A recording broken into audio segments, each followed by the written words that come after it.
So this is a moment where everyone should sort of feel proud, and you should look at the numbers here, because the numbers are a result of all of the input that you've given us, the effort by HCL, and your passion.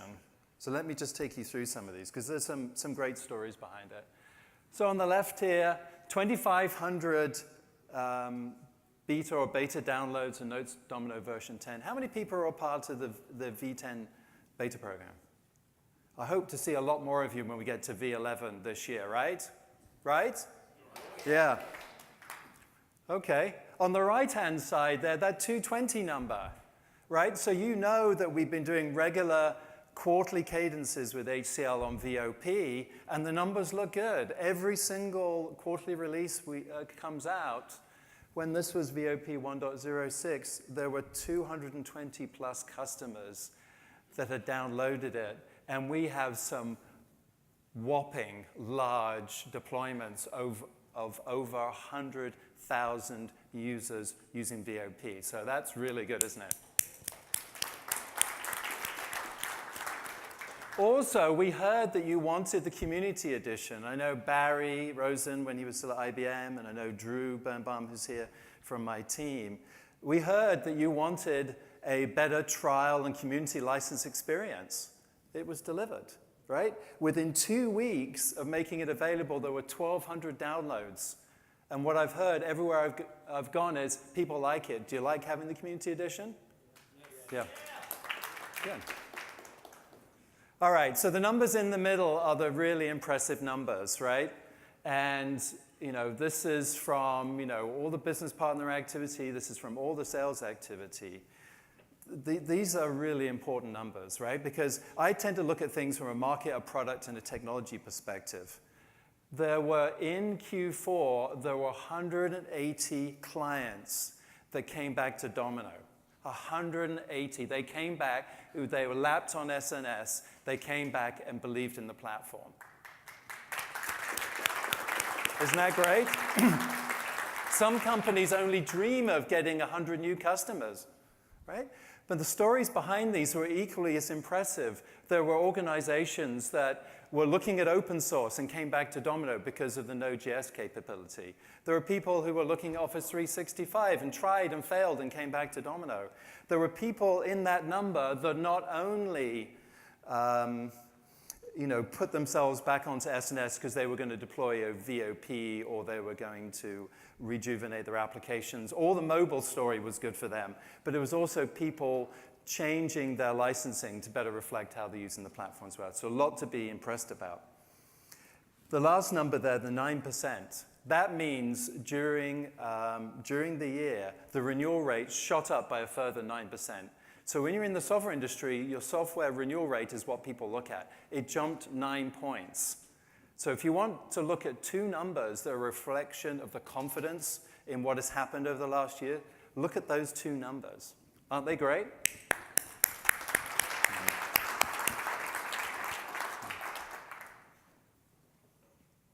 Okay, so what did you say about the release? Richard and I were in the UK at the Jam that we had for version 11. I asked the audience there of 35 people, how many people have upgraded to some version of version 10? There were 8 out of 10 people in the audience who put their hands up. How many people have upgraded to version 10, or at least have it in their shop right now? They're trying it. That's great.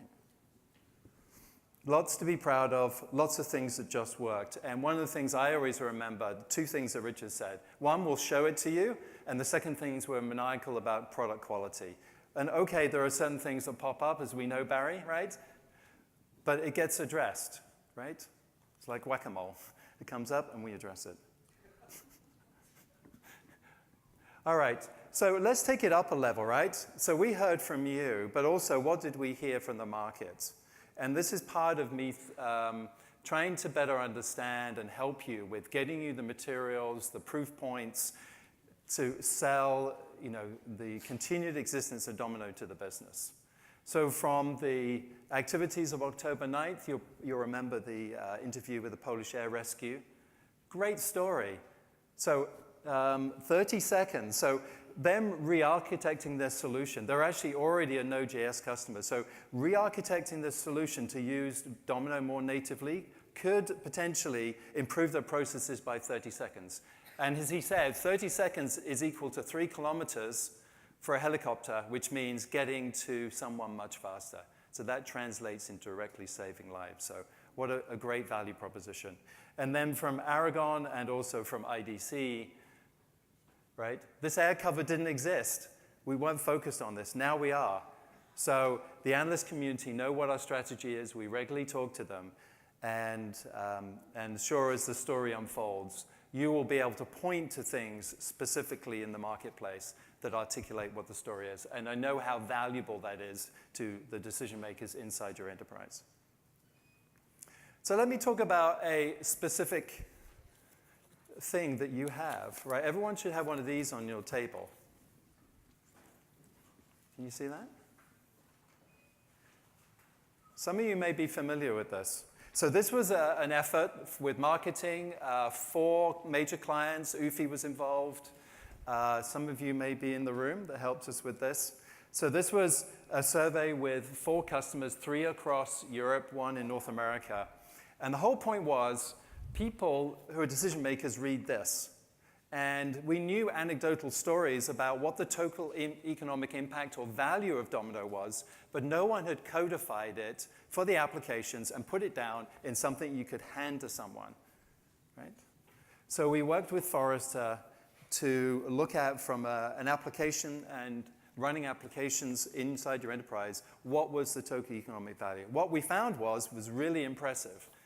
For these organizations, varying from 30 mission-critical apps up to 700 mission-critical apps, anywhere from 400 people in the organization to several thousand people, tens of thousand people in their organization.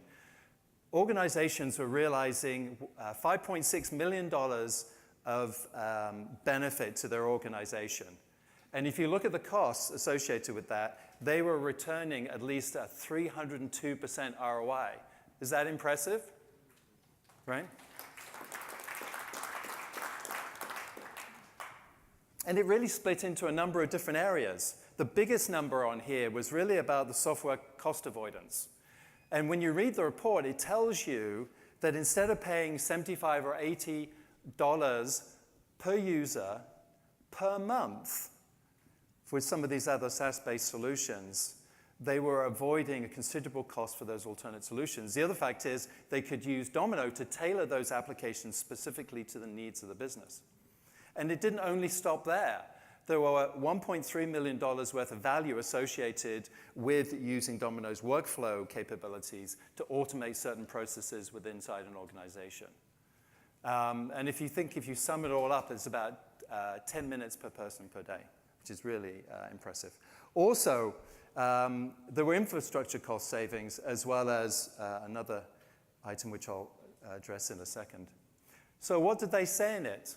So for one telecommunications company, 30% of their salespeople time was saved by using the applications running on Notes and Domino. In one case for an insurance company, they saved the manual labor of equivalent to 2 or 3 full-time employees to collect some of the information from their claims.